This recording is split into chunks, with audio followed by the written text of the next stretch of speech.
The film opens with rock climbers scaling the side of a cliff. They are Becky and her husband Dan.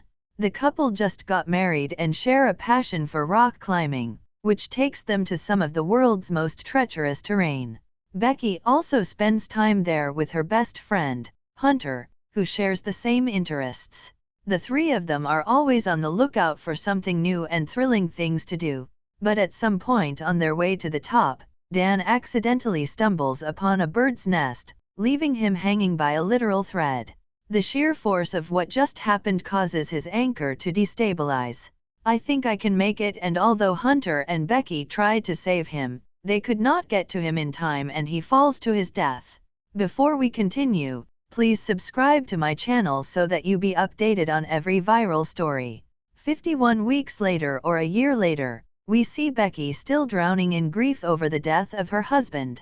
She still keeps his ashes with her and has become an alcoholic who wastes her life away, and not even her caring father's scolding can turn her around.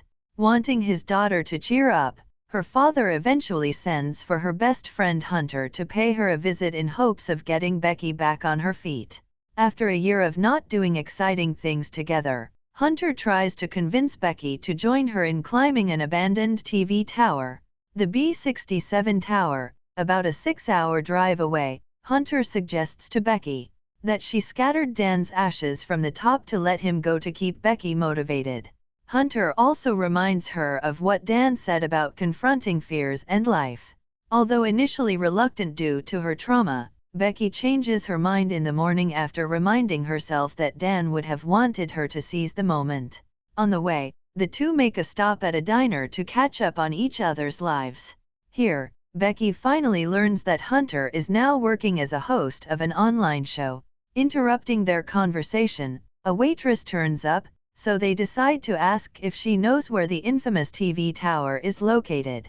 The waiter then points up to a red dot in the sky because apparently, the tower, and it's a red light at night to keep planes from crashing against it. Since the waiter said that Becky's phone can't be charged for free, Hunter shows her a makeshift charger that enables her to charge her phone anywhere as long as she attaches it to a power source. Afterward, the two decide to rest up at a motel nearby, and that night Becky has a nightmare, which begins with Dan sleeping next to her. The dream starts off with a past memory. She tries to get him to say "I love you," but instead of saying it, he says the number is 143, and then suddenly blood starts seeping through the comfort.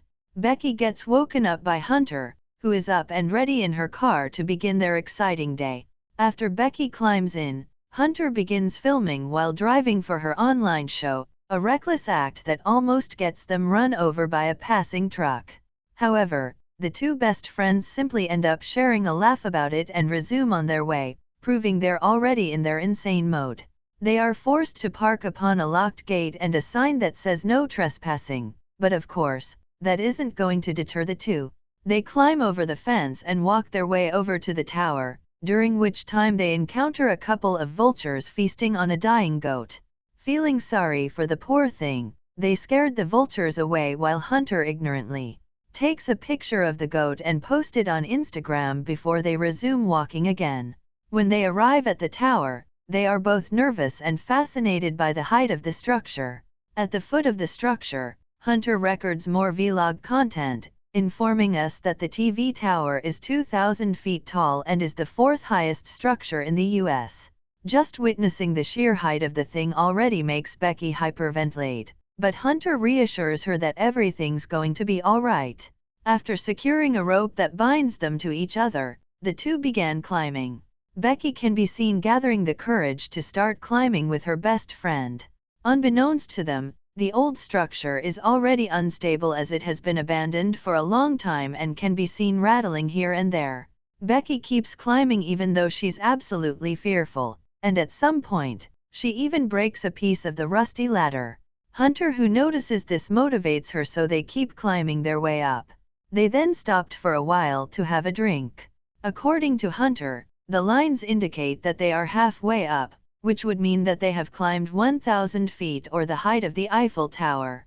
At this point, they're so high up that the wind is blowing really strongly. Finally, they reached the first ledge. After climbing the 1,800-foot ladder inside a steel cage, they'll proceed to climb the 200-foot high external ladder. Climbing up the ledge, Becky inevitably witnesses how far off she is, a sight which makes her visibly disturbed, but with Hunter's constant encouragement, she climbs on here. Becky's anxiety keeps on flaring up as she pushes herself to the absolute limit. They then pass the satellite dish and keep climbing up the tower. At some point, Hunter starts making fun of Becky by shaking the ladder, but unbeknownst to them, a bolt on the ladder is released. The two eventually arrive at another ledge at the very top, after all of their anxieties. Having reached this far up is undoubtedly exhilarating. So even Becky rejoices, along with her best friend, who takes out her drone and begins filming the view around for her vlog. But of course, Hunter doesn't stop there. She hangs herself off the ledge and asks Becky to take pictures of her right after. She also asks Becky to do the same, and despite her initial hesitation, Becky eventually agrees and hangs off the ledge while holding on to Hunter. Despite the precariousness of it all, the two are miraculously not dead yet, and Hunter proudly embraces her best friend for overcoming her fear. Up next, it is now time to do the grand gesture. Becky takes out Dan's ashes and spreads them to the wind, and the two share a heartfelt moment reminiscing about Dan. Now that that's over and done with, they are ready to head back down. They tuck all their things back inside the backpack and put their harnesses back on, and Becky goes first. But this time things escalated quickly when the disaster struck. The old ladder finally breaks, suspending Becky in the air. Hunter is prompted to loop the rope around the tiny pole to gain some leverage and slowly pull Becky back up. Meanwhile, the entire length of the ladder is now ripped off of the main pole, crashing down to the ground behind Becky. Once Becky makes it back up, she and Hunter laugh in relief, but it doesn't take long for them to realize that the ladder is now gone, making it impossible for them to climb their way down. They tried checking their phones, but of course, there is no signal this far off the ground. They then discover a small emergency box at the bottom of the pole, which contains binoculars and a flare gun. But there is no point to use the gun right this second. Not only that, Becky's backpack, which contains their water and drone, is now stuck on a satellite dish below them. Very much out of reach, Becky begins to panic, even more so when she realizes that there is now a massive gash on her thigh. Hunter assures her that the loud crashing noises caused by the ladders falling earlier must have drawn some attention and help should be on the way. Hearing this, Becky comes down and agrees to wait. At some point, Becky pees off the ledge, because she is no longer able to hold it. The two laugh lightheartedly at this and proceed to try and kill time by blogging. Hunter ends up opening up about the reason why she started blogging, which turns out to be because of Dan's death. A few hours later, Hunter decides to check out her surroundings using a binocular, and discovers an RV park not too far away from the tower. This is when an idea comes to her mind. She takes out her phone and remembers that there was signal when they were at the bottom, looking at the amount of likes on her recently posted picture. This means that if they lower their phone enough, they would eventually be able to get a signal. Hunter sets up an Instagram post calling to her followers for help, then secures her phone with a hair tie. She then lowers it using the rope, but they still don't hear a ding that marks that it has been posted. Therefore, the insane Hunter decides to hang herself down the remaining ladder, but unfortunately it still won't post right after Becky comes up with the idea to simply drop the phone down, but to keep it from breaking, they tuck it inside Hunter's shoe and pads it with socks and a push-up bra before dropping it below. Just so happens Becky notices a tattoo on Hunter's feet, and at the same time, Hunter sees a guy and his dog standing right below.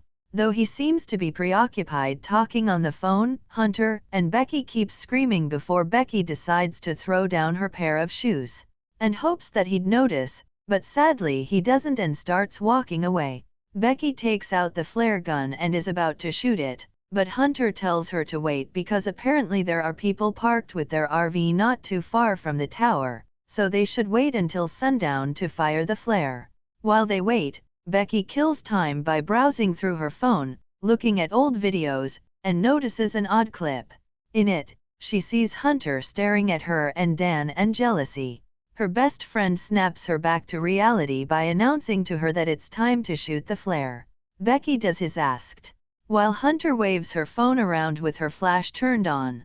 Luckily, the two men in the RV noticed them and proceeded to take their RV to the gate right where Hunter's car is parked. But instead of heading for the tower, they instead break into Hunter's car and steal it away, crushing their hopes.